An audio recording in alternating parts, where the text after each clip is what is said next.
Hello, अस्सलाम वालेकुम students जी। आज चलते हैं हम अपने एक नए लेक्चर के साथ। तो देखते हैं इसमें हम क्या करने वाले हैं।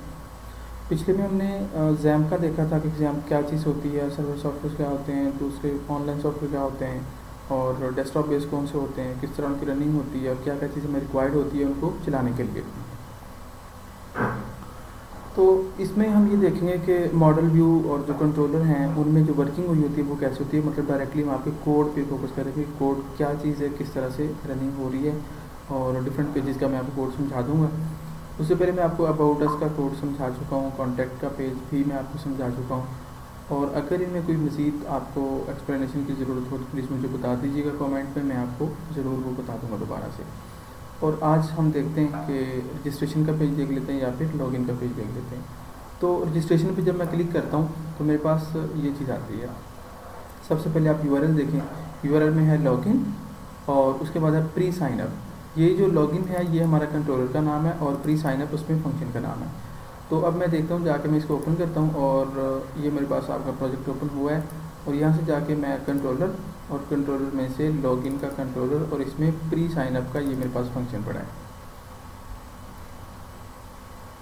अब ये जो चीज़ें हैं, सिटीज़, लैंग्वेज, स्पेशलिटीज़, ये कुछ चीज़ें, तो ये हमें चूँकि हर पेज पे रिक्वायर्ड है क्योंकि ये फुटर में आनी है, सो ये हर पेज में तकरीबन इंक्लूड होंगी, हर पेज में ये लोड हुई होंगी। तो सर्च टेम्पलेट ये जो है ये एक एरे का नाम है, ये देख रहे हैं जहाँ जहाँ पे आ रहा है जो वाइट में, ये उस एरे का नाम है। और ये उसके इंडेक्सेस हैं, सिटीज़, लैंग्वेज, स्पेशलिटीज़, और ये होम मॉडल, ये तो एक मॉडल उन्होंने लोड किया हुआ है। अच्छा, this load model home model ये यहाँ पे भी हो रहा है और यहाँ पे भी हो रहा है। आप इसको चाहें तो यहाँ पे कमेंट कर दें, इसका कोई मसला नहीं है। लेकिन जो देखने वाली चीज़ है वो आप देखें कि सर्च टेम्पलेट सिटीज़, और सिटीज़ का एक ये जो इंडेक्स बन रहा है ये पेज में जाके हमें क्या मिलेगा, एक एरे मिल जाएगी या एक वेरिएबल मिल जाएगा। अब this home model pull cities, ठीक है, तो मतलब होम मॉडल से सिटीज़ को पुल किया जा रहा है। अब मैं इसके ऊपर माउस हॉवर करता हूँ तो आप ये देखें कि ये कहाँ पे है, होम मॉडल में, चूँकि तो ये होम मॉडल है, होम मॉडल के अंदर फुल सिटीज़ का फंक्शन है। हम देखते हैं इसके अंदर क्या हो रहा है। Query this DB select all from cities group by country, ठीक है, और गेट रिजल्ट क्यूरी रिजल्ट्स। ये जो रिजल्ट्स है ये हमें क्या रिटर्न करेगा, ये हमें एक ऑब्जेक्ट रिटर्न करेगा, मतलब एरे ऑफ ऑब्जेक्ट्स यूँ कह लें, क्योंकि मल्टीपल सिटीज़ होंगे तो मल्टीपल ऑब्जेक्ट्स होंगे। और रिटर्न रिज़ल्ट, अब ये यहाँ से रिटर्न हो गया और ये आ गया यहाँ पे इसके अंदर। उसके बाद लैंग्वेजेस हैं, गेट लैंग्वेजेस होम मॉडल के अंदर, तो ऐसे ही इसका भी फंक्शन होगा होम मॉडल में। गेट स्पेशलिटीज़, इसका भी फंक्शन ऐसे ही बना है। और अगर आप देखना चाहते हैं तो मैं इसको लेट्स सपोज कॉपी करता हूँ, और कॉपी करने के बाद होम मॉडल में जाके यहाँ पे मैं कंट्रोल आर, क्योंकि हमें जब सप्लाई में फंक्शन सर्च करना होता है तो कंट्रोल आर करते हैं, तो ये आ गई get specialities. Select all from speciality categories IDs 2 4, ये मतलब इसमें सारी आईडीज़ ये हुई कि ये वाली जो आईडीज़ हैं ये वाली मुझे चाहिए, क्योंकि इनकी ये होगा कि ये फुटर भी हमें शो करवानी होगी, या फिर ये यूँ कह लें कि जो मेन पेज पे आ रही हैं वो हैं, तो उसने स्पेसिफिक सिर्फ ये ली है, ठीक है, where in IDs equal to IDs. उसके बाद this DB group by speciality name, कि नेम जो ग्रुप बाय जहाँ पे आ जाता है उसका मतलब ये है कि रिपीट ना हो कोई चीज़। ग्रुप बाय स्पेशलिटी नेम तो मतलब कि एक नाम की दो चीज़ें नहीं आ सकती। लेट्स सपोज एक कैटेगरी हमारे पास है फेवर की है और या टेम्परेचर की है, और दूसरी किसी भी और बीमारी की है, तो वो दोनों अलग अलग तो आएंगी।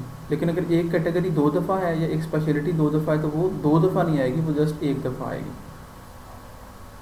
वापस चलते हैं। उसके बाद फुटर सिटीज़, पुल फुटर सिटीज़, इसमें अगर आप देखें तो दिस डीबी लिमिट, और लिमिट में उसने लिमिट का वेरिएबल लगा दिया। बाकी क्यूरी वैसी है, दिस डीबी गेट सिटीज़ और क्यूरी रिजल्ट। अब ये लिमिट क्या चीज़ है, लिमिट हमें पीछे से ये वेरिएबल आ रहा है, अगर हम देखें कि क्या चीज़ पास हो रही है तो उसमें जा रहा है 6, ठीक है, ये देखें तो इस 6 का मतलब क्या है कि 6 की हमने लिमिट लगा दी है और हमें सिर्फ 6 ही सिटीज़ चाहिए और हमने 6 यहाँ से ले लिए, क्योंकि अगर आप देखें तो आपके ये देखें ये सिर्फ 6 शो हो रहे हैं, ठीक है, 1 2 3 4 5 6, तो इसलिए वहाँ पे 6 की लिमिट जो लगी है उसका ये मकसद है कि हम सिर्फ 6 लेंगे और फुटर में 6 शो करवा देंगे। Next page pre sign up. अब ये पेज कौन सा कॉल हो रहा है, प्री साइनअप डॉट PHP का पेज होगा और पेज का टाइटल क्या होगा, सेलेक्ट साइनअप पेज, ठीक है, और डाटा सेलेक्ट साइनअप पेज, ये सिंपली बस उसने ये चीज़ उसमें स्टोर करवा दी है। और ये व्यू अब कौन सा लोड करवाया जा रहा है, सर्च टेम्पलेट का, और उसके अंदर ये सारी की सारी एरे पास की जा रही है सर्च टेम्पलेट की। अब हम चलते हैं इस व्यू की तरफ, इस व्यू को जाके देखते हैं कि ये कहाँ पर पड़ा है, ये क्या कर रहा है। उसके बाद हम जाते हैं व्यूज़ में, व्यूज़ में जाके मेरे पास सर्च टेम्पलेट का व्यू है,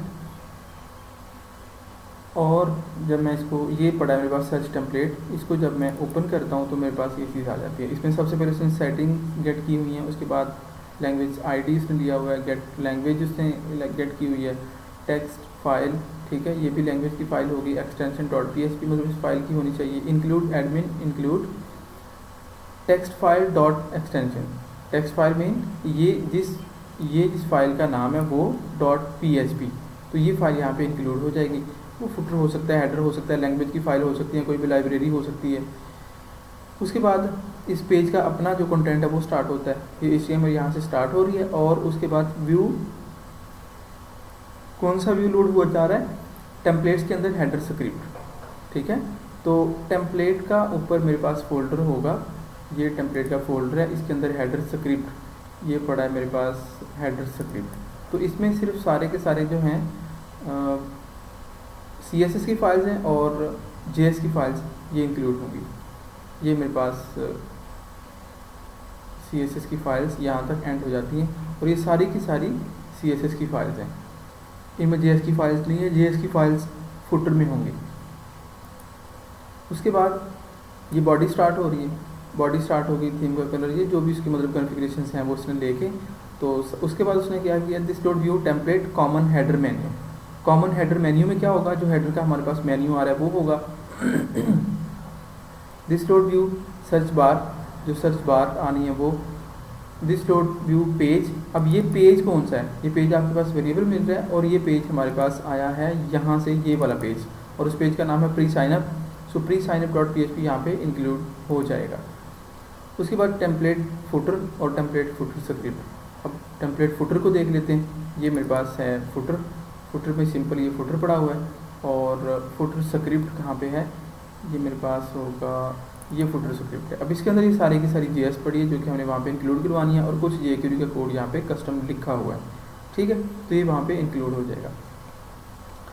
अब ये तो था मॉडल, व्यू और कंट्रोलर इन पेजेस का, और अब हम अगर जाके देखें उस पेज का नाम प्री साइनअप डॉट PHP, उस पेज को हम देख लेते हैं, वो हमें मिलेगा, ये है प्री साइनअप डॉट PHP। सो इसके अंदर प्री साइनअप जो है उसके अंदर अगर हम यहाँ पे जाके देखें हमारे अपने ब्राउज़र में, तो कोई भी चीज़ नहीं है, सिंपली बस ये दो उसने बना दी है टिप्स, और एक में उसने बना दिया कि I am a doctor, health care provider, तो वो ज्वाइन करे, दूसरा I am a patient, so patient join करे। सो जो भी करेगा, अगर ये डॉक्टर करेगा तो ये चला जाएगा, मैं इसको कंट्रोल प्रेस करके क्लिक करता हूँ, तो अगर डॉक्टर क्लिक करता है तो वो चला जाता है लॉगिन डॉक्टर वाले फंक्शन पे, मतलब लॉगिन का कंट्रोलर और डॉक्टर का फंक्शन, और अगर पेशेंट करेगा तो वो चला जाएगा लॉगिन का कंट्रोलर और पेशेंट का फंक्शन, तो उसमें ये वाला फॉर्म बना हुआ है, ठीक है। तो स्टूडेंट्स ख़त्म करते हैं अपने लेक्चर को यहीं पे, इंशाल्लाह नेक्स्ट वीडियो में देखते हैं कि इसके साथ हम आगे चलेंगे इंशाल्लाह, और बाकी जो चीज़ें मैं स्टेप बाय स्टेप आपको समझाता जाऊँगा।